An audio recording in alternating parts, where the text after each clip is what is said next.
Praise the lord. ప్రభువైన యేసుక్రీస్తు వారి పేరిట మీకు వందనాలండి.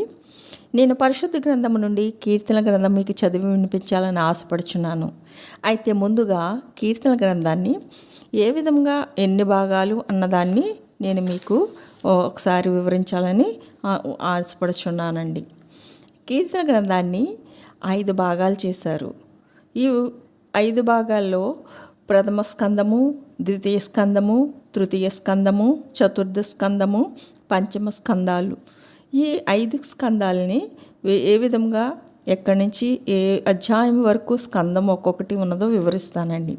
మొదటిగా ప్రథమ స్కందము మొదటి అధ్యాయం నుండి 41 వరకు, ద్వితీయ స్కందము 42 నుంచి 72 వరకు, తృతీయ స్కందము 73 నుంచి 89 వరకు, చతుర్థ స్కందము 90 నుంచి 106 వరకు, పంచమ స్కందము 107 నుంచి చివరి కీర్తన అటువంటి 150 వరకు ఉన్నాయి అన్నమాట.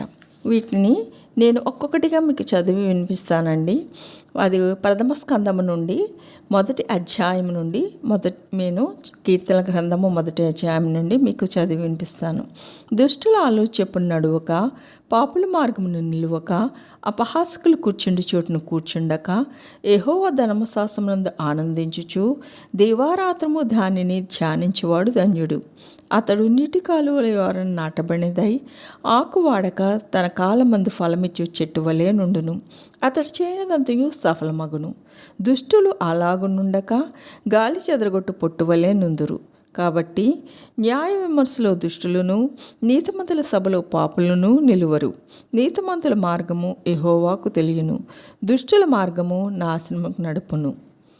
నేను మొదటి అధ్యాయంని చదివి వినిపించానండి. వరుసగా అన్నీ చదవాలని ఆశపడుచున్నాను.